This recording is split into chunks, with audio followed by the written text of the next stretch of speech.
पत्तों को खाते, लेकिन इस सूखे पत्तों को खा करके पेट भरते हैं। अगर हरी हरी चीजों को खाऊंगा तो मेरा मन चंचल होगा, भजन नहीं। आज का दिन उसी गंडकी नदी के जल में आकर के जल पीते हुए पूर्व जन्म स्मरण आ जाता है कि राजा के रूप में हमने यही तो तप किया। तो हिरण का बालक मुझे यही तो मिला था जिससे मेरा मोह हुआ। दीदी उसमें तो बंद करके जल पीते पीते परमात्मा को याद किया। प्रीतम एक बार कृपा करके मुझे मनुष्य बनाओ, ब्राह्मण कुल में जन्म दे। अगली गलती हो तो मैं एक बार नहीं 100 बार कहता हूँ कि मुझे माफ मत कीजिए। प्रीतम को याद किया, श्वास पुनः रुकी। अगली बार अंगिरस गोत्री ब्राह्मण के यहाँ जन्म हुआ। पूर्व जन्म का इतिहास पता था, भगवान को धन्यवाद। पिताजी और वेद के विद्वान थे। 5 वर्ष की अवस्था में इनका जनेऊ संस्कार करके बेटा गायत्री मंत्र सुनाना। लेकिन पिताजी की भावना को समझ गए कि पिताजी का लक्ष्य क्या है। जब हम इनको सुना देंगे तो ये हमें जजमाने में लगा देंगे। और मैंने परमात्मा से प्रार्थना किया है कि इस बार मेरे द्वारा कोई अपराध हो तो अक्षम में रहे, क्षमा करने की योग्य नहीं। 1 वर्ष व्यतीत हो गया जनेऊ संस्कार के बाद, पर आज तक गायत्री मंत्र नहीं सुनाया। पिताजी ने कहा ये तो जड़ है, नाम रख दिया जड़ भर। माता पिता को एक चिंता हुआ करती है, जो बालक कमजोर होता है, बेटा हो या बेटी हो, उसके प्रति लगाव बना रहता है। सब बच्चे तो अपने पैर खड़े हैं, कमा खा लेते हैं, लेकिन उसका क्या हो। और वही चिंता करते करते चिंतन में ध्यान नहीं लगता, अंतिम चिता के पास पहुंचने का समय आ जाता। यहाँ भी माता पिता को ही लगा, और बच्चे तो होशियार हैं, ये मंद बुद्धि है, ये अपने जीवन में क्या करेगा। लेकिन क्या हमारे सोचने से उसका कोई रास्ता बन जाता है। अरे परमात्मा ने जब इस दुनिया में बुलाया है तो जिम्मेदारी उसकी है, मेरी नहीं। क्या करना है, कर्म के आधार पर जो उसको करना होगा वो करो। माता पिता के न रहने पर भाइयों ने भरत जी की सेवा खेत में पहुंचाई। तुम घर के लायक नहीं हो, बड़े बड़े लोग आते हैं हमारे यहाँ, और जिससे बताते हो मेरा भाई है, अपमानित महसूस करना पड़ता है। तुम्हारा पहनावा देखो, कपड़े कभी साफ किए अथवा नहीं किए, नहाए या नहीं नहाए, जैसे तैसे पड़े रहते, खेत में रह गए। लेकिन खेत में भरत जी महाराज का काम था किसी पशु को हटाना नहीं, किसी पक्षी को उड़ाना नहीं। क्यों? जब हम किसी का पेट भर नहीं सकते तो उसके निवाले में हाथ मारने का भी अधिकार मुझे नहीं। बड़े आराम से उगाएं, खाएं और चले जाएं। भरत जी महाराज आनंदित रहते थे खेत में। एक बार एक घटना घटी। एक राजा की कोई संतान नहीं थी, उसके यहाँ तांत्रिक आया, और तांत्रिक से राजा ने पूछा कि मुझे संतान प्राप्ति के लिए क्या यज्ञ करना चाहिए, पूजन करना चाहिए। तांत्रिक गुरु था, उसने कहा किसी पुरुष की बलि करो, घर में बेटा हो जाए। राजा ने सैनिकों को आदेश दिया, जाओ एक पुरुष पकड़ के ले आओ, लेकिन वो विकलांग नहीं होना चाहिए। अगर विकलांग होगा तो बलि नहीं होगा। देखिए भगवान जो करता है अच्छे के लिए करता है। इस सूत्र को हमेशा अपना लीजिए, आप कभी दुखी नहीं रहेंगे। एक मित्रता बताएं आपको, एक राजा और एक मंत्री, दोनों में इतनी मित्रता थी कि राजा साहब जो बात अपनी पटरानी को नहीं बताते थे वो मंत्री जी को बताते। राजा की अकस्मात उंगली कट गई। राजा साहब मंत्री से कहा, मंत्री जी मेरी उंगली कट गई। तो मंत्री जी ने मुस्कुराते हुए जवाब दिया, महाराज जो कृष्ण करे वो ठीक।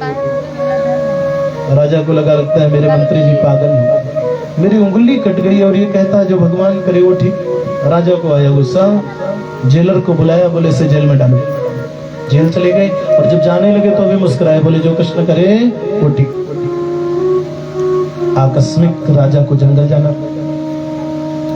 देखिए कार का जो ड्राइवर होता है उसकी नजर जितनी पैनी होती है रास्तों में ना, बैठने वाले की नजर उतनी नहीं होती। क्योंकि ड्राइवर का एक ही लक्ष्य है, रोड को देखना, और बैठने वाले का लक्ष्य तय नहीं है, कभी इधर जंगल को देख लेता है, कभी बाजार को भी देख लेता है। तो राजा वहां गया, रास्ता भटक गया। एक जगह कुछ प्रकाश हो रहा था, उस आधार को लेते हुए कि निश्चित है कोई गांव होगा अथवा कुछ लोग रहने वाले होंगे जहां से मुझे राज्य तक लौटने का सहारा मिल जाए। जब वहां पर गया, देखा वहां कौन थे, सब जंगली लोग थे। देखे बड़े खुश हुए, बोले शिकार आया, शिकार आया। तो उनका जो गुरु था ना, उसने आवाज लगाया, अभी मारना नहीं। क्यों? बोले पहले देख लो राजा विकलांग तो नहीं है, क्योंकि विकलांग की बलि देवी को देना अपराध। चेक किया, देखा उंगली कटी थी। राजा को छोड़ दिया। राजा बड़ा खुश हुआ, लौट के आया तो मंत्री जी को बुलाया। बोले मंत्री जी ने कहा था जब उंगली कटी थी कि जो कृष्ण करे वो ठीक। रात में 2 बजे जेलर से कहा, जेल से मंत्री जी को मेरे पास बुलाओ। मंत्री जी आए, राजन आपने बुलाया? बोले जो मेरी उंगली कटी थी तो आपने कहा जो कृष्ण करे वो ठीक। बोले हाँ, अच्छी बात है। अगर आज मेरी उंगली न कटी होती तो गला कट गया होता। जंगल गए थे, हमको तांत्रिकों ने घेर लिया, तो मेरे लिए तो अच्छा हुआ आपका कहना।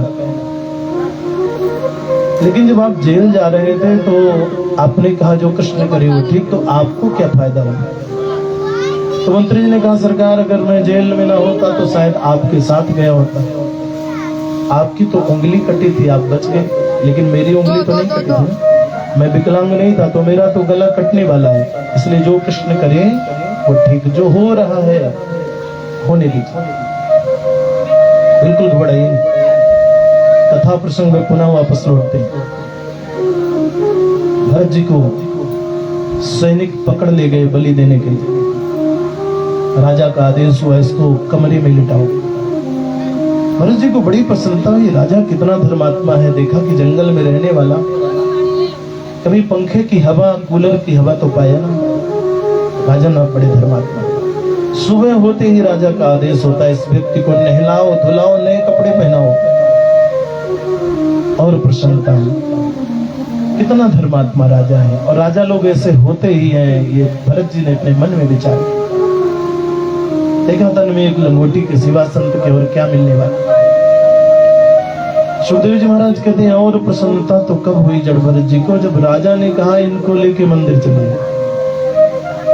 राजा कितना संस्कारी है, कितना भगवान का भक्त है कि जो भी मिले उसको भक्ति में लीन कर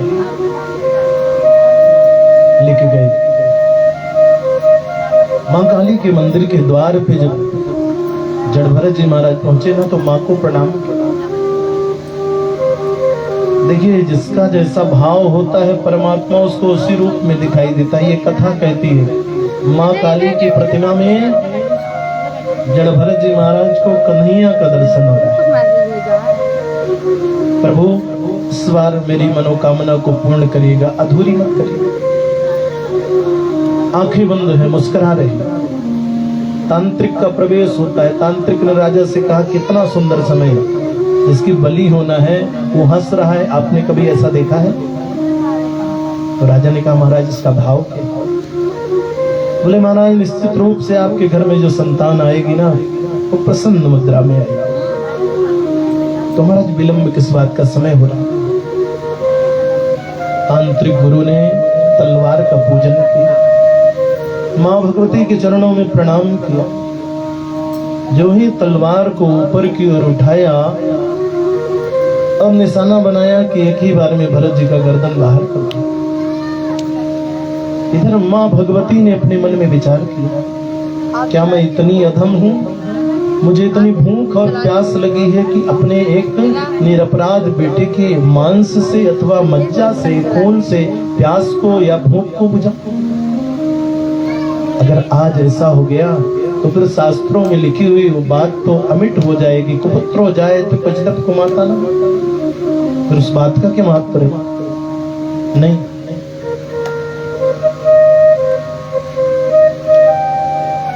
जैसे ही तलवार ऊपर की ओर किया, सूर्योदय के पश्चात विकराल ध्वनि आवाज के साथ अंधेरा छाया, और इतना अंधेरा छाया कि कुछ दिखाई नहीं दे रहा है।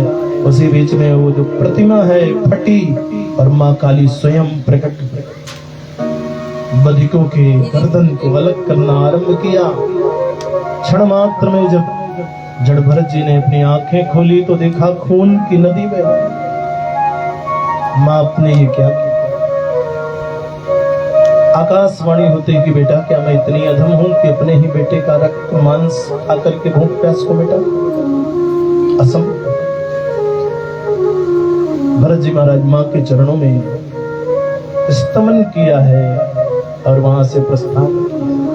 पर्वत में रहने वाली मैया तेरी जय हो जय हो।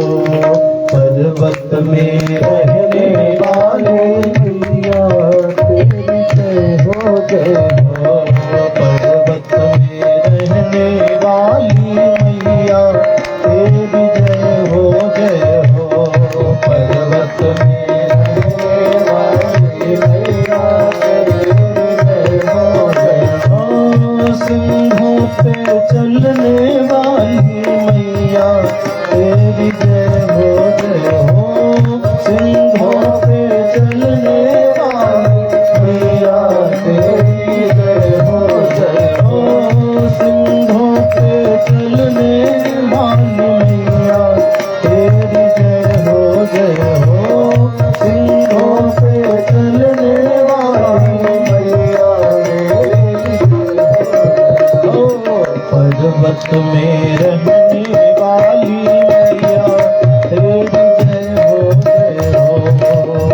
पर्वत में रहने वाली मैया तेरी जय हो जय हो।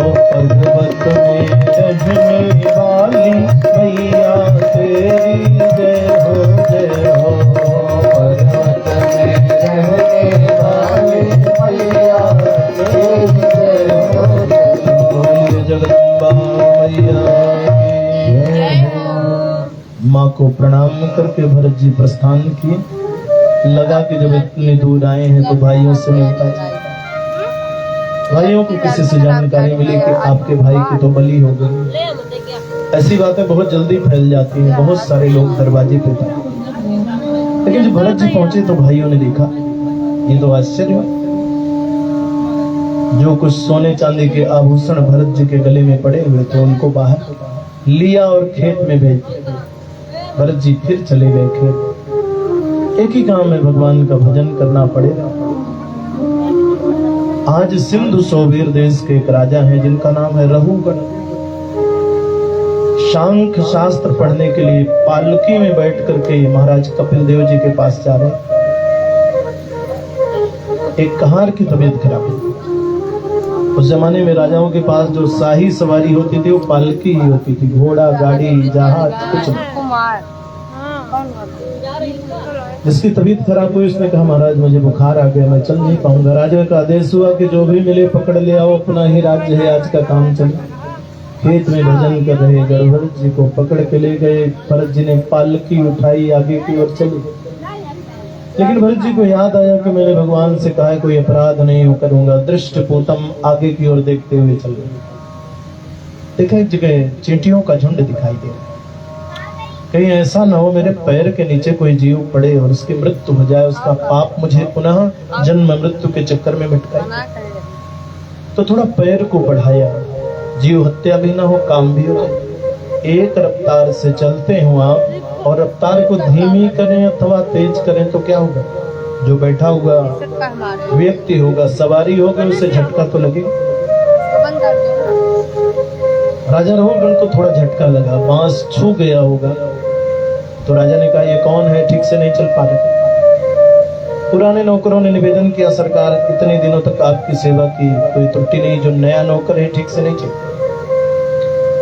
आगे चलते ही जा रहे थे तब तक जीवों का बड़ा समूह आ गया। इस बार थोड़ा पैर बढ़ाने में काम नहीं चले।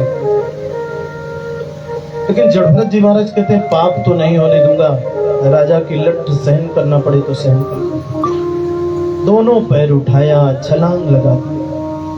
जैसे छलांग लगाया सबसे पहले मस्ती में बैठे हुए राजा साहब पालकी से नीचे, उनके ऊपर पालकी और उनके ऊपर कहा अच्छा, एक बात हुआ करती थी, आप कहीं जा रहे हो, मोटरसाइकिल से गिर जाए तो पहले चोट को नहीं देखते, खड़े होके चारों तरफ देखते हैं, हमको तो कोई नहीं देखा। अगर नहीं देखा है तो आधा दर्द तो समाप्त, और देख लिया तो दर्द बढ़ जाता। राजा उठ करके देखा, मुझे कोई तो देखा नहीं। इज्जत बनी हुई, अब क्रोध आया, किसने नादानी किया, म्यान से तलवार निकाला, छोड़ूंगा नहीं।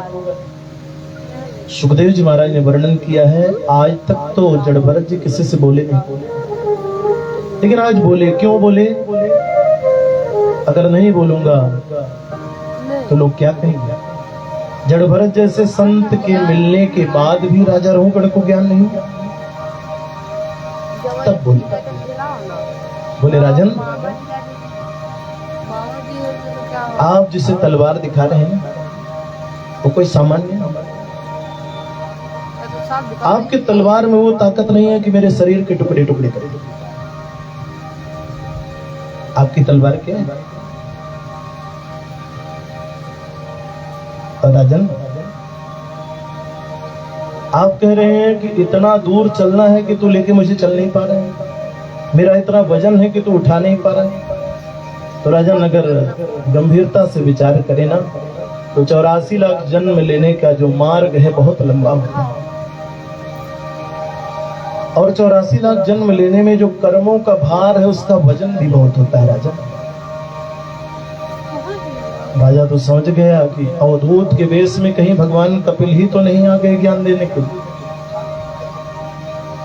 राजा ने निवेदन किया, कस्तम निगूढ़ सरसिद्ध जाना विभर्ष सूत्रम कतमो अवधूत। महाराज, आप अवधूत वेश में कौन है? तो स्वयं भगवान कपिल ही तो नहीं आगे मुझे ज्ञान देने के लिए, क्योंकि नाहम विशंके सुरराज वज्रान नत्रय शूलम नयमस्य दंडात। हम शिव के त्रिशूल को नहीं डरते हैं, यम के दंड को भी नहीं डरते हैं, इंद्र का वज्र भी मुझे भयभीत नहीं करता, लेकिन हाँ एक भय मुझे रहता है, किसी ब्राह्मण का मेरे द्वारा अपमान। जड़ भरत जी महाराज कहते हैं कि राजन, तुझे क्या लगता है मैं शरीर हूँ? सूरज। तेरी तलवार में वो ताकत नहीं कि मेरा कुछ बिगाड़ दे, तेरे तलवार में इतनी ताकत है कि मेरे शरीर के टुकड़े टुकड़े कर सकती है। लेकिन राजन सावधान, हम शरीर नहीं, इस शरीर में रहने वाला आत्मा रूपी आत्मा। तू कहता है तू बहुत मोटा है, पतला है, तो राजन विचार कर,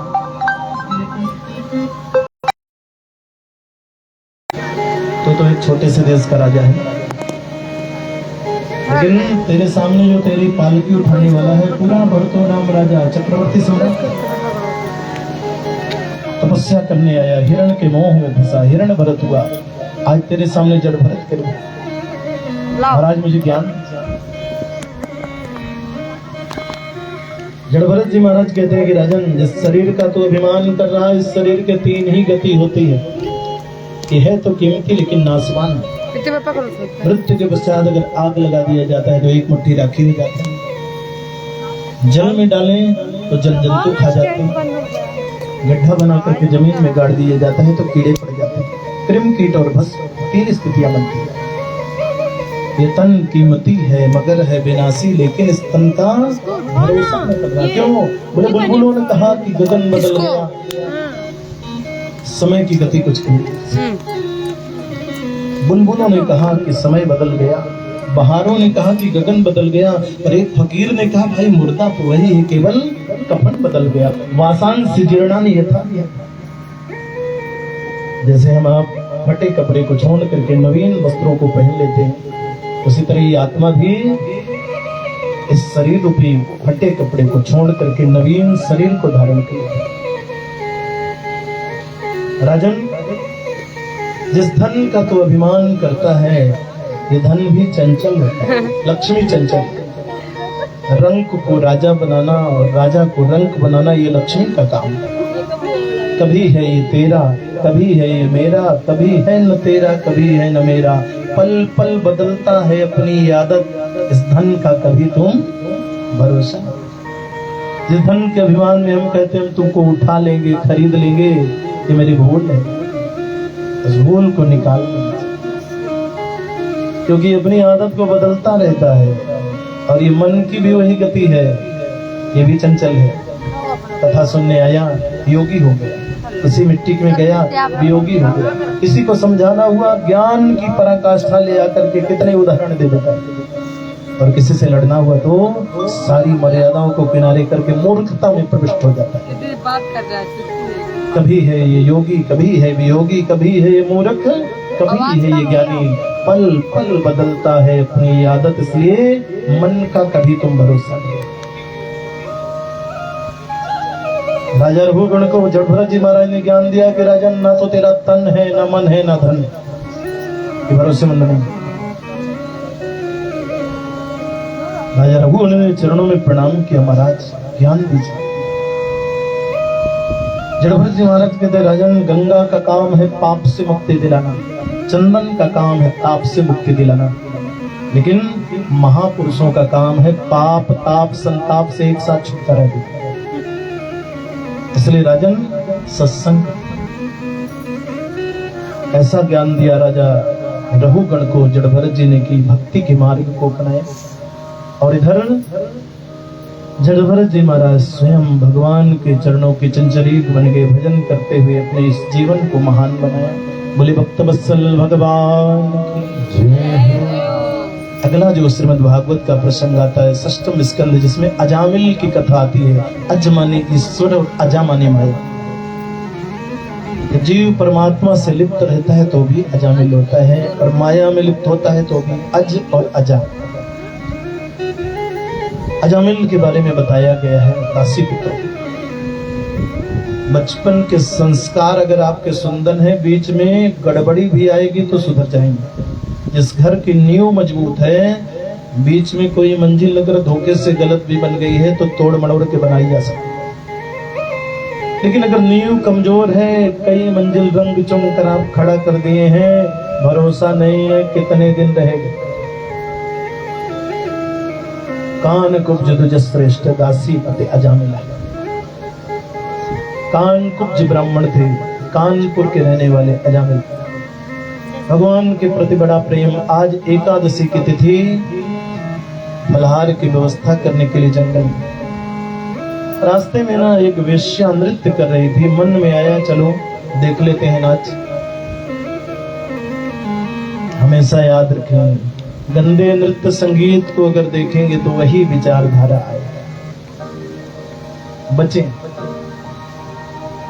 शेक्सपियर ने कहा था कि जब से भारत में टेलीविजन और होटल का आविष्कार हुआ, संस्कार और संस्कृति दोनों धीरे धीरे समाप्त होते चले गए। टीवी देखते देखते वो प्रचार आ जाता है सामने, जिसमें पूरा परिवार बैठा है, और ऐसे कपड़ों में प्रचार करने वाली वो बहनें माताएं रहती हैं कि ईश्वर का क्या प्रभाव है। मर्यादा प्रधान देश से मर्यादा को उठाने वाले यही सब। बचने की आवश्यकता है। अजामिल से गलती हुई, नृत्य संगीत को देखा, इतना लिप्त हुए कि खेल तो समाप्त हो गया लेकिन ये खड़े रह गए। वेश्या ने कहा, पंडित जी आप भी जाइए। अजामिल ने कहा, आपके प्रति मेरा मन हो गया है, आप मेरे साथ चलिए। बहुत समझाया, नहीं माने, चली आई। घर में प्रवेश करने लगी तो भी कहा, महाराज विचार कर लीजिए, कितना सुंदर आपका परिवार है, माता पिता पत्नी छोटे छोटे बच्चे, क्या इनके प्रति आपका प्रेम नहीं? बोले नहीं है। तो बोले इनको बाहर करो। निर्ममता से अजामिल ने कहा, मेरे द्वारा बनाई हुई संपत्ति है, आप लोग जाइए। वेश्या के साथ रहेंगे। दूसरे दिन सुबह 4 बजे अजामिल जब नहाने के लिए चला तो वेश्या भी कहती है, हम भी जा रहे हैं। क्यों? बोले देखिए महाराज, अगर मुझे रखेंगे तो मेरे हिसाब से आपको चलना पड़ेगा, अन्यथा आप भले और मैं भले। अजामिल को जब 12 बजे नहाने के लिए वेश्या बोले तो नहाने जाता, और उसका एक ही काम था, पैसा ले आते, कहीं से भी ले आओ, डकैती डालो, चोरी करो, भ्रूण हत्या करो, ले आके देता। परिवर्तन देखिए। कभी उदाहरण के लिए लोग कहा करते थे कि बेटा हो तो अजामिल जैसा, और आज अजामिल का नाम सुनकर के लोगों के घर के दरवाजे बंद हो जाते थे, बच्चे अंदर चले जाओ, अजामिल आ रहा है। लेकिन देखिए प्रारब्ध की बात है, नींव मजबूत है।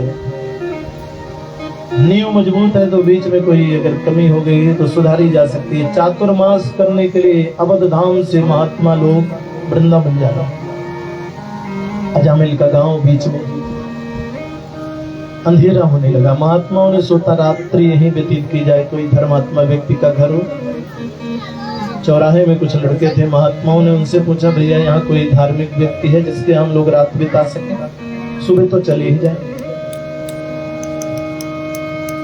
लड़कों ने मजाक किया, बाबा हमारे यहाँ एक ही धर्मात्मा व्यक्ति है, उसका नाम अजामिल, उसके यहाँ जाएंगे। ठहरने की, भोजन की उत्तम व्यवस्था और जाते समय विदाई की पर्याप्त व्यवस्था। महात्माओं को लगा कि अच्छी बात है, उनको क्या लगा कि मजाक हो रहा है मेरे साथ। महात्मा लोग पहुंचे, लेकिन देखिए जिस समय पहुंचते हैं उससे पहले ही अजामिल लूट पीट करने के लिए निकल चुका होता है। अंधेरा हो रहा था, आवाज लगाया, बेटा अजामिल। वही पत्नी निकल करके आई, महाराज क्या बात, मेरे पति ने कोई अपराध किया? सुने हैं बेटा कि तुम लोग बड़े धार्मिक हो और हम लोग चातुर्मास व्यतीत करने के लिए श्रीधाम जा रहे हैं। आज रात्रि तुम्हारे यहाँ रुकेंगे, प्रसाद पाएंगे, सुबह चल देंगे। वेश्या चुप रह गई। क्या बात है बेटी, तुम्हारी इच्छा रोकने की नहीं? बोले नहीं बाबा जी रुकिए, लेकिन मैं एक निवेदन करती हूँ। क्या?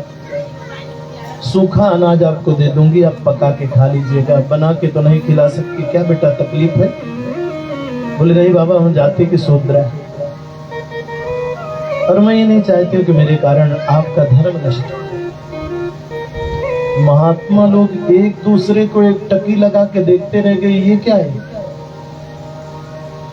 लेकिन लगा नहीं, ये भी प्रभु की इच्छा है, यहाँ आ गए हैं। ठीक है बेटा, लेकिन उससे पहले मैं ये जानना चाहूंगा कि तूने सच क्यों बोला? आजकल तो लोग सच को छुपा करके झूठ बोल देते। उसने कहा कि बाबा जी, मेरी माँ ने कहा था कि बिटिया, और चाहे परिस्थिति के अनुसार तू जो कर लेना, लेकिन कभी भी याद रखना तेरे दरवाजे पे कोई संत महात्मा आए, उससे कभी झूठ नहीं बोलना, तेरा सब कुछ बन जाएगा। महात्माओं ने प्रसाद बना करके तैयार किया, ठाकुर जी को भोग लगाया और पाया। सुबह का जो ही 4 बजे नहा धो करके तैयार हुए, भजन कर ही रहे थे कि लूट पीट करके अजामिल आया। देखा मेरे दरवाजे पे सीताराम की धुन करने वाले बाबा लोग, दूर से ही आवाज लगाया, कौन है ढोंग फैला रहा है? इतना तेज आवाज थी कि सोई हुई पत्नी जग गई। तो मेरे पति की आवाज है, कहीं ऐसा ना हो कि जिन महात्माओं का मैंने सम्मान किया है, रोका है, उनका अपमान न कर। निकल करके बाहर आई, क्या बात है, क्यों चिल्ला रहे हो? बाबाओं को हम नहीं रोका। इतना डरता था, बोलती बंद, बाबा जी अगर इन्होंने रोका है तो आराम से रुकिए। लेकिन बाबा ने कहा, ठहरो भैया ठहरो, बताइए। बोले अब हम लोग चल रहे हैं तो हमारा तो एक नियम है कि जिसके यहाँ प्रसाद ग्रहण करते हैं उससे विदाई भी लेते हैं। अजामिल टेढ़ी दृष्टि से बाबाओं को देखा, पत्नी की ओर इशारा करके, देख लो विदाई और मुझसे। बोले बाबा शुक्र मनाओ पत्नी का कि आप लोगों को ठहरने की जगह मिल गई, नहीं तो वो विदाई मिलती कि ये 5 लठ आपकी पीठ में और आपका कमंडल मेरे हाथ में। लेकिन पत्नी ने रोका है। महात्माओं ने कहा कि भैया ये क्यों सोच रहे हो कि संत तुमसे कुछ पैसा मांगने आए? मेरी तो एक ही बात मान ली, इस बार तेरे घर में जो बेटा होगा उसका नाम नारायण रखना, और कोई जरूरत नहीं। हंसने लगा जामिल, बाबा क्या फैक्ट्री लगी है? अभी तो 10-11 खुद ही हो गई, अभी और होंगी। पत्नी ने कहा बात तो सुनो, कह रहे हैं कि होंगे तो नाम रख दे। ठीक है बाबा, सुधरना होता है तो भगवान की भी क्या आनंदमय लीला हो जाती है। वेश्या ने गर्भ धारण किया, घर में बेटे का जन्म होता है। पत्नी ने याद दिलाया कि महात्माओं ने कुछ कहा था, बेटे का नाम नारायण ही रखा जाएगा, कुछ भी हो जाए। इस बेटे से अजामिल का इतना सुंदर प्रेम कि क्या बताए। शास्त्र कहता है जो बड़ी संतान होती है उसका प्रेम पिता से अधिक होता है, जो छोटी संतान होती है उसका प्रेम माँ से अधिक होता है। तो आपको क्या लगता है बीच वाले भगवान है भरोसे? आज तो बढ़िया है, लेकिन आज से पहले तो कई संतानें हो। उल्टा हो गया, अजामिल का प्रेम छोटे बेटे से ज्यादा हो गया। नारायण कहीं से भी लौट के आए, बेटा नारायण पानी पिलाओ, आओ भोजन कर लेते हैं। अवधि पूर्ण होते ही भगवान अपने पार्षदों को भेजते हैं, किसके पीछे? यमदूतों के पीछे। यमदूत जब लेने के लिए आए, अजामिल डरा और नारायण को पुकारा, बेटा नारायण कहाँ हो? बेटा नारायण तो अपने मित्रों के साथ खेलने में ही लगा रह गया, लेकिन पिता नारायण ने अपने दूतों को भेजा, जाइए मेरा कोई भक्त आपको याद करेगा। यमदूत और धर्मदूतों में युद्ध होने लगा। यमदूत कहते हैं ये पापी है, लेकिन धर्मदूत कहते हैं इसने एक बार नारायण का नाम लिया। बोले वो तो अपने बेटे का नारायण न ले। धर्मदूत कहते हैं नारायण तो एक ही है, चाहे पिता के रूप में देखा जाए तो और पुत्र के रूप में देखा जाए तो। अग्नि का काम है जलाना, जान में पकड़ेंगे तो भी हाथ को जलाएगी, अनजान में पकड़ेंगे तो भी छोड़ने वाली, जहर को जान में खाएंगे तो भी प्राण के लिए हानिकर, अनजान में खाएंगे तो वो ये नहीं कहेगा किसी तो पता नहीं था अनजान में खाया, मारेगा ही मारेगा। तो बोले नारायण तो एक। यमदूत वहां से गए, यमराज ने कहा क्या बात है खाली हाथ आ गए? बोले वहां तो धर्मदूत आ गए और उन्होंने कहा किसने एक बार नारायण का नाम लिया है। तो यमराज ने कहा धीरे बोलो नहीं दुकान बंद हो जाएगी, नारायण का नाम सुनते ही पापी तर जाते। धर्मदूत और यमदूतों के द्वारा ये जो बहस चल रही थी, इसको सुनने वाला कौन था? अजामिल। जब ये चले गए तब अजामिल के मन में आया कि अगर बेटे नारायण का नाम लिया तो उन्होंने पार्षद भेज दिया, और पिता नारायण का नाम लेता तो स्वयं आ गए। अजामिल वहां से हरिद्वार की पावन धरा में जाकर भजन करके अपने जीवन को धन्य। तो एक बार भी कोई भगवान का नाम ले लेना तो निरर्थक नहीं जाता। एक बड़ी सुंदर कथा, दो भाइयों, एक भगवान की भक्ति में लीन तो दूसरा कर्म योगी था, वो धर्म को मानता ही। कहीं भजन हो रहा हो, संकीर्तन चल रहा हो और उसे निकलना हो तो कान में उंगली डाल लेता था, राम का नाम सुनाई न। बड़ा भाई बड़ा चिंतित था कि लोग मुझे क्या बोलेंगे कि देखो बड़ा भाई हो के धर्म कर्म कर रहा है, छोटे भाई से धर्म का काम कर रहा है। आज कुछ महात्मा त्रिकालज्ञ आए जो भूत भविष्य वर्तमान तीनों को बताते हैं।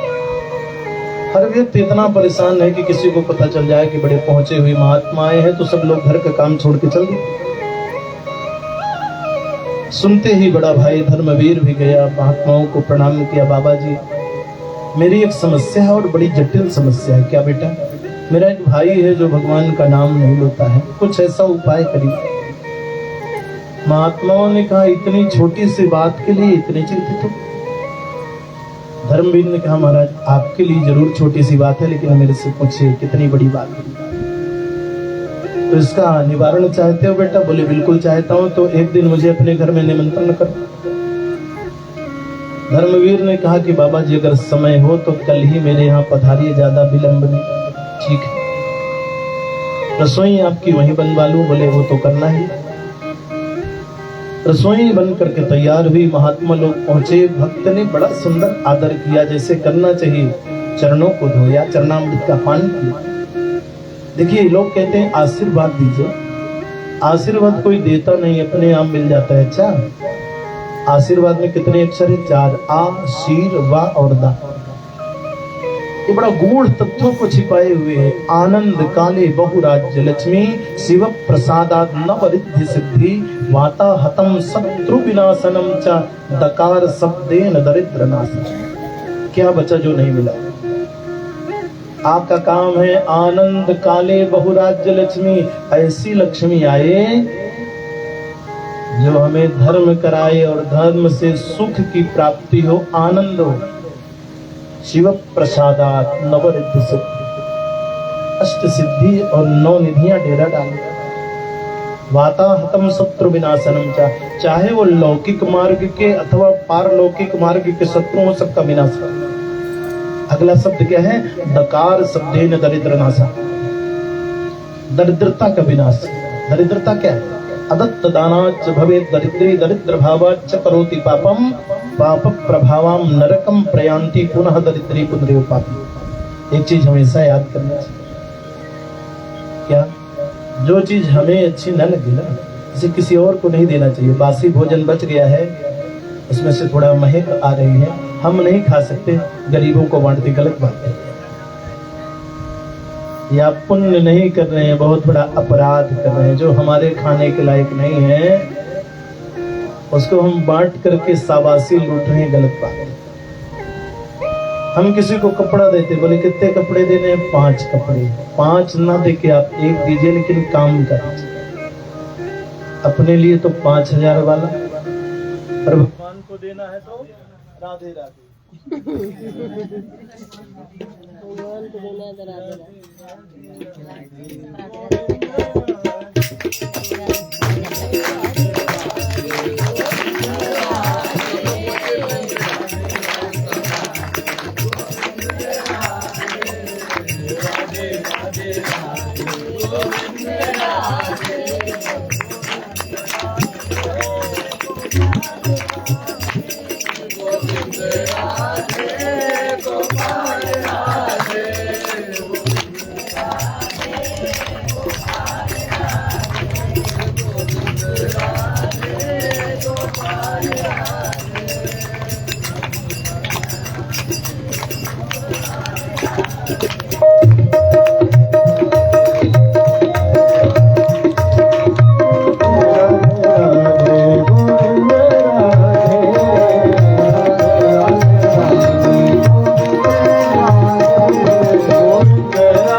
दरिद्र भावाच करोति पापम। दरिद्रता के कारण हमारे द्वारा क्या होता है? पाप होता है, और पाप प्रभावम नरकम प्रयांति। पाप का प्रभाव में सीधे कहाँ पहुंचाता है? नरक। और पुनः दरिद्री पुनरेव पापी। जन्म मृत्यु का जो चक्कर है ना, हम अपने आप आकर के इसमें घूमने लगते। तो आशीर्वाद मांगने से नहीं मिलता, अपने आप मिल जाता, और मिल गया तो समझ लीजिए सब। महात्मा लोग पहुंचे, ठाकुर जी को भोग लगाया, प्रसाद ग्रहण किया, और उधर छोटे भाई को पता चल गया कि भैया हमें सुधारने के लिए संतों को बुलाया, देखते हैं मुझे कैसे सुधारते हैं। कमरे के अंदर गया, अंदर से कुंडी लगा। महात्मा लोगों से भैया ने पूछा कि महाराज जी पहले भोजन होगा कि पहले भैया को बुलाएं? महात्मा भी चालू बोले, अगर भैया न ठीक हुआ तो भोजन से भी हाथ धोना पड़ेगा, तो पहले पेट पूजा तो हो जाती। कहा देखो ठाकुर जी के प्रसाद का समय हो गया है, तो पहले भोजन हो। महात्माओं ने बड़े अमाल पुआ खीर पूड़ी खा के आनंद। बोले भैया अब तुम्हारा भाई कहाँ है, उससे मिलवाओ। खटखटाया अंदर से द्वार पर। भाई तो बेचारा उदास हो गया, अब क्या करूं, अब तो ये अंदर से बंद कर लिया। महात्माओं से कहा कि महाराज सब गड़बड़ हो गया, भाई तो अंदर से दरवाजा बंद किया, अब क्या? महात्माओं ने कहा बेटा घबराओ नहीं, तुझे लगा होगा इन महात्माओं को मैंने भोजन कराया वो व्यर्थ हो।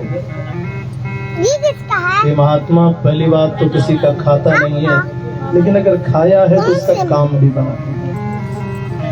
अब तो मुझे बता कि तेरा भैया किसको मरेगा, कुछ बोलना नहीं। और 5 मिनट के बाद अपने घर का माहौल वो बनाओ कि जब तुम्हारे घर में कोई नहीं रहता तो कैसी बोलचाल भाषा होती, ताकि तुम्हारे भाई को लगे कि बाबा लोग गए।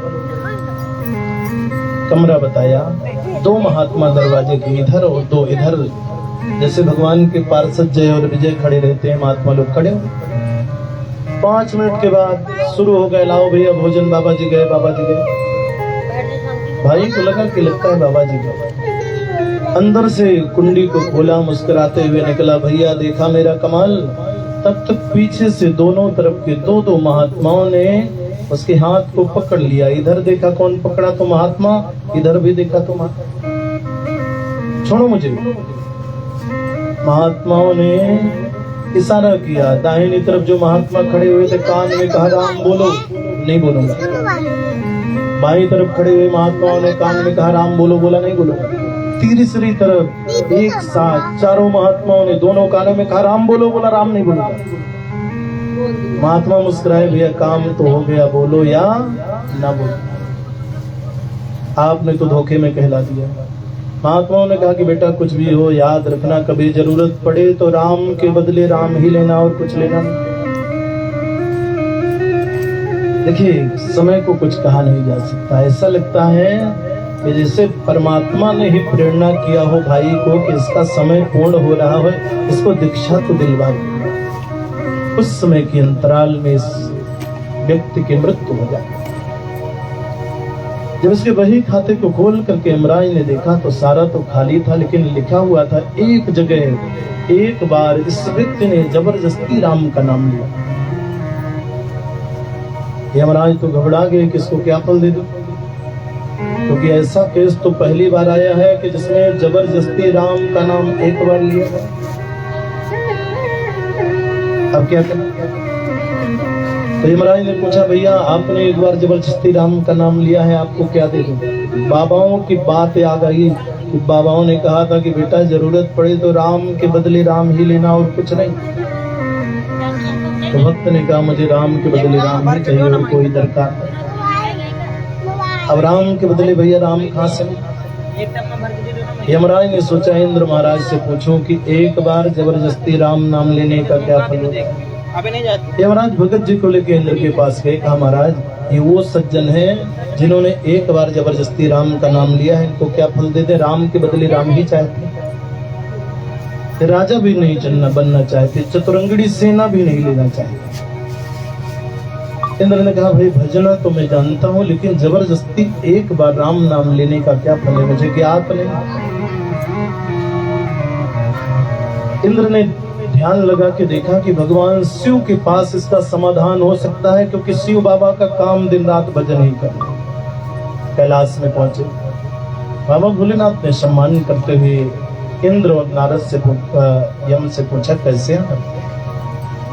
और ये भगत जी का परिचय। बोले इन्हीं के कारण तो महाराज आप तक पहुंचा हूँ।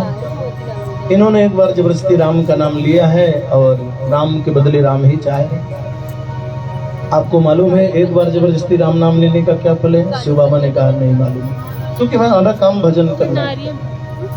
शिव बाबा ने कहा इसकी जानकारी हो सकता है सृष्टि के रचयिता के पास। तो शिव बाबा इंद्र और यमराज भगत जी को लेकर ब्रह्मलोक में पहुंचते हैं। सृष्टि के रचना का क्रम चल ही रहा है। एक साथ तीन लोगों को देख करके ना ब्रह्मा जी बड़े प्रसन्न हुए, उठकर खड़े हो गए, कैसे आना? तो बताया एक बार जबरदस्ती राम नाम लेने का क्या फल है बता दीजिए। ब्रह्मा जी ने कहा भाई हमारा विषय नहीं है, हमारा विषय सृष्टि की रचना। ब्रह्मा जी उठ करके आए और भगत जी जाकर के ब्रह्मा जी के सिंहासन में लेट गए। ब्रह्मा जी ने कहा कि भैया एक बार जबरदस्ती राम नाम लेने का फल शिवा नारायण की और कोई बता नहीं पाएगा, चलो लेके चलते हैं। तो ब्रह्मा जी ने भगत जी से कहा चलिए भगत जी उठिए, चलना है नारायण के पास। भगत जी ने कहा क्यों? बोले उसका जवाब वहीं मिलेगा। तो भगत जी बिगड़ गए, बोले आप लोग अपने अपने बही खाते क्यों नहीं तैयार रखते हो? कभी इंद्र के पास, कभी शिव के पास, कभी ब्रह्मा के पास, कहीं नहीं जाऊंगा, पीठ में दर्द हो रहा है, लेट गए। ब्रह्मा जी घबरा गए, शिव बाबा ने कैलाश बचाया, इंद्र ने अमरावती बचाई, यम ने यमलोक बचाया।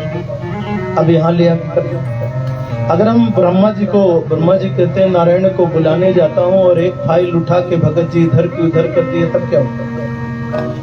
तो ब्रह्मा जी ने इंद्र से कहा कि देखो भैया भगत जी को तो लेके चलना पड़ेगा नारायण के पास, कैसे लेके चल? ब्रह्मा जी ने कहा कि मेरी पालकी खाली, इसी में बैठा लेते हैं। इंद्र ने कहा कोई कहार तो है नहीं, ब्रह्मा जी ने कहा भैया कभी गाड़ी नाव में और कभी नाव। आज तक तो हम लोग दूसरे के कंधे में बैठ के खूब घूमे हैं, चलो आज इनको अपने ही कंधे में लेके चले, कोई नहीं। पालकी में बैठाया, खूब तकिया उकिया ब्रह्मा जी ने लगा दिया और कहा भगत जी अगर कोई पीड़ा होगी रास्ते में तो बताइएगा जरूर। अच्छा, बोले हाँ ठीक। एक तरफ ब्रह्मा जी यमराज, दूसरी तरफ भगवान शिव और इंद्र पालकी को उठाए लेके चल दिए वैकुंठ की ओर। भगवान की दृष्टि दूर से ब्रह्मा जी के ऊपर पड़ी, पहचान लिए तो ब्रह्मा जी हैं सफेद सफेद दाढ़ी, लेकिन पालकी उठाए हैं। ये आश्चर्य है, आज पालकी में बैठने वाला कोई सामान्य तो मुझे नहीं लग रहा। अपना भी काम है कि जैसे पालकी में लगे ब्रह्मा जी आए, उसका सम्मान के लिए कुछ ना कुछ तो करना चाहिए। दीप जला दिया, घंटी बजाना शुरू किए, आयुध शंख ध्वनि होने लगी। सवारी पहुंची, भगवान नारायण ने ब्रह्मा जी के कान में धीरे से पूछा ये कौन से वाले भगत जी? अरे बोले महाराज क्या पूछना चाहते? बोले महाराज ये कैसे भगत है जिन्होंने एक बार जबरदस्ती राम का नाम लिया है, इनको क्या फल दे दे? तो भगवान मुस्कुराए, बोले पता नहीं है। ब्रह्मा जी ने कहा महाराज आप भी मजाक कर लेते, पता होता तो क्या कंधे में खुजली हो रही थी क्या कि इनको लेके आता? तो बोले मजाक नहीं कर रहा हूँ, सच में बता रहा हूँ। क्या? बोले एक बार जबरदस्ती राम नाम लेने का वही फल होता है जिसे पालकी में बैठा करके कंधे में उठाने वाले ब्रह्मा शिव इंद्र और यमराज लेकर के मेरे पवित्र धाम को छोड़ जाए।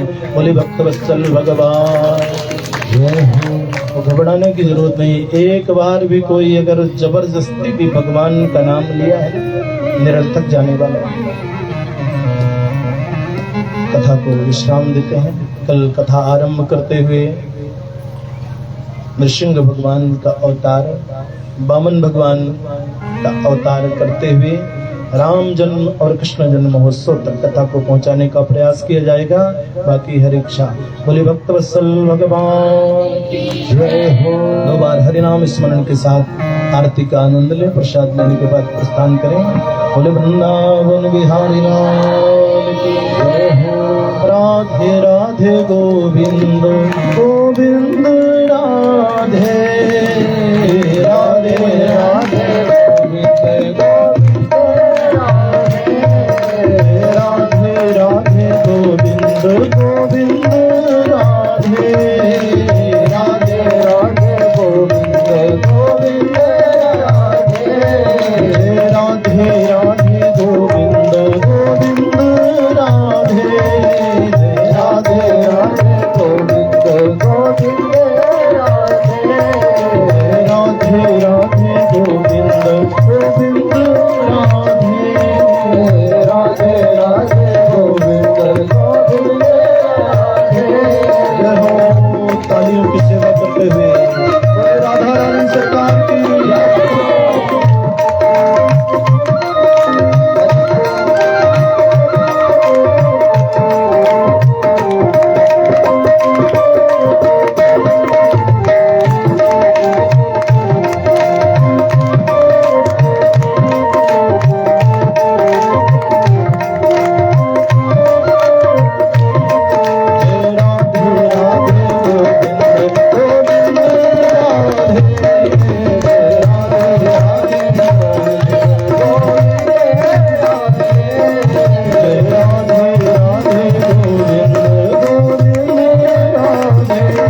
भाई में तो चल रहा है।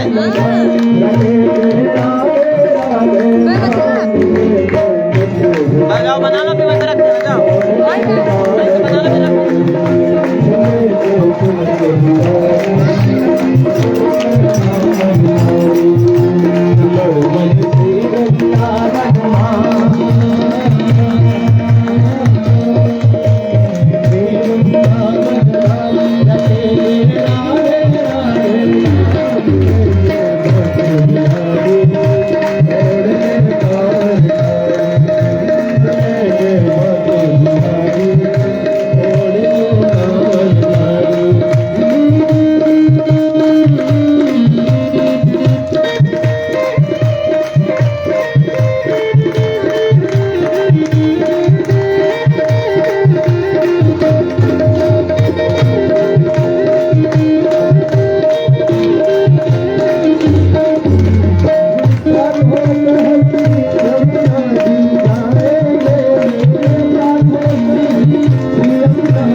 प्रभु की मंगलमय आरती का दर्शन करते हुए जीवन को धन्य बनाए। जले ज्वाला स्थले ज्वाला ज्वाला पर्वतमस्तके त्रैलोक्य ज्वालिनी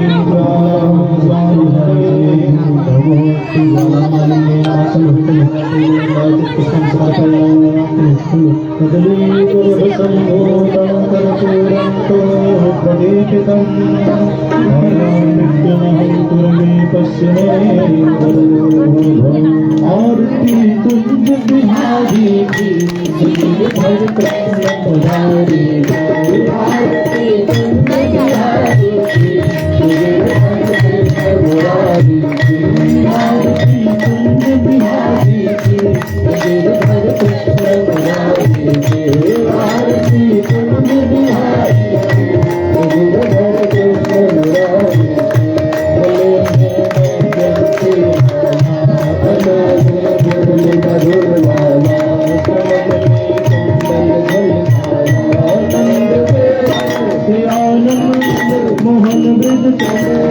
अधिकार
पापानि जन्मान्तरकृतानि सर्वाणि तानि विनश्यन्ति प्रदक्षिणं पदे पदे पदे पदे या परिपूजकेभ्यः सद्यो समेधादिफलं ददा तां सर्वपापक्षय हेतुभूतां प्रदक्षिणां ते परितः करोमि।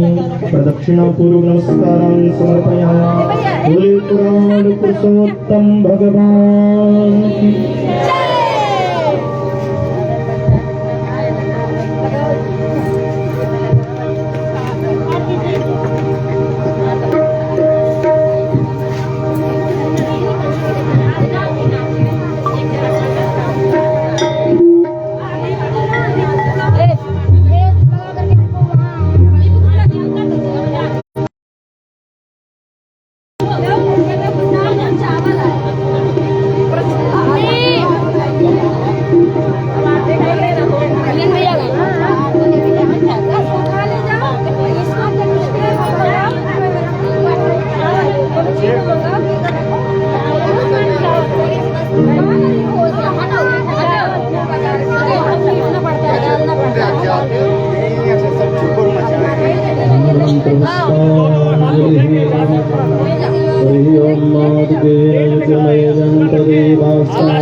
हरि ओम राजाधिराजाय प्रसह्यसायिने नमो वयं वैष्णवाय कुर्महे समे कामान् कामकामाय मह्यं कामेश्वरो वैश्रमणो ददातु कुबेराय वैश्रमणाय महाराजाय नमः।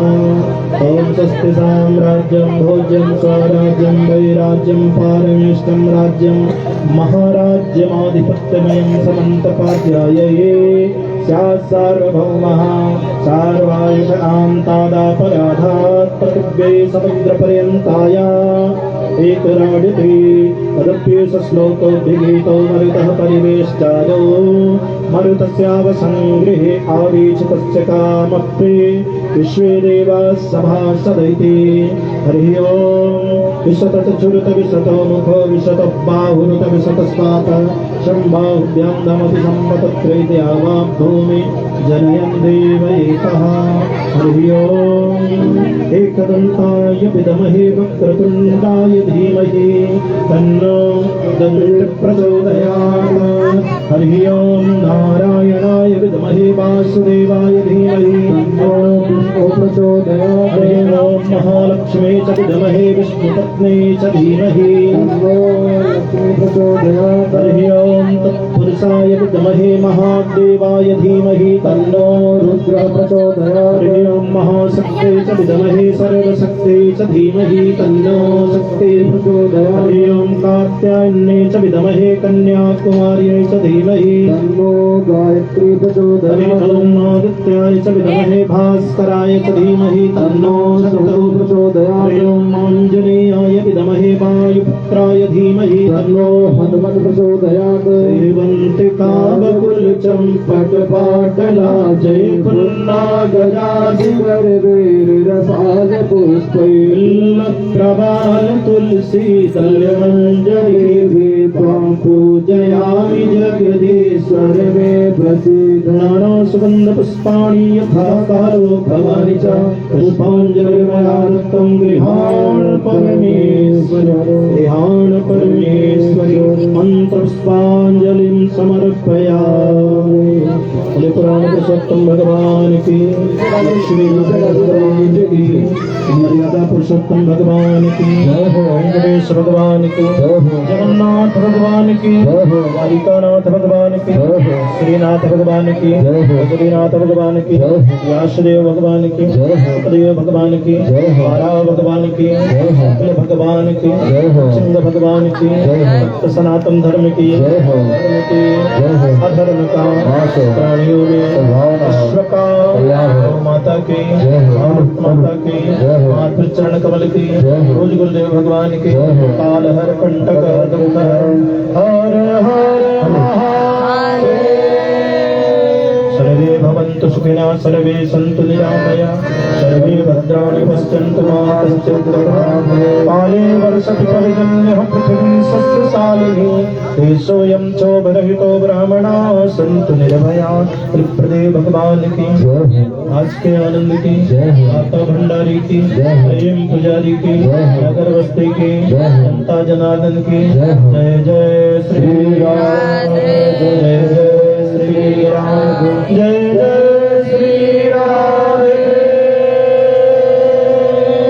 श्याम बोले राधा मैया जय कृष्ण कन्हैया जय दाऊ भैया जय हो यशोदा मैया की जय हो अपनी मैया की जय हो गैया मैया की जय हो अन्नपूर्णा मैया की जय हो ओम शांति शांति शांति प्रणाम करें मंत्रहीनं क्रियाहीनं भक्तिहीनं सुरेश्वर यत्पूजितं मया देव परिपूर्णं तदस्तु मे परचरणकृतं वा कायं कर्मजं वा श्रवणनयनं वा मानसं वा अपराधं विहितं वा सर्वमे तच्छमस्व जय जय करुणाब्धे श्री महादेव शंभो अन्नपूर्णे सदा पूर्णे शंकर प्राणवल्लभे ज्ञान वैराग्य सिद्धर्थं भिक्षां देहि च पार्वती माता च पार्वती देवी पिता देवो महेश्वर बान्धवा शिवभक्ता सदेशो भुवनत्रयम् ओम हरे नमः हरे नमः हरे नमः हरे भगवान की जय हो।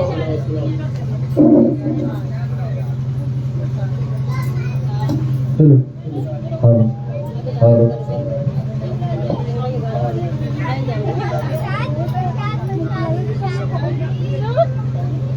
राधे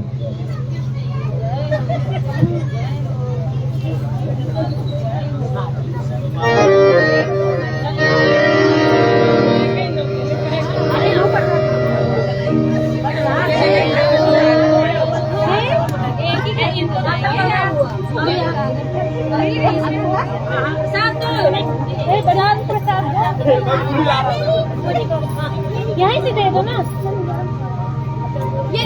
हर घड़ी याद तेरी आए सौतनी बन के हर घड़ी याद तेरी आए सौतन बन के साथ तेरे नाम की जगन बन के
Thank you.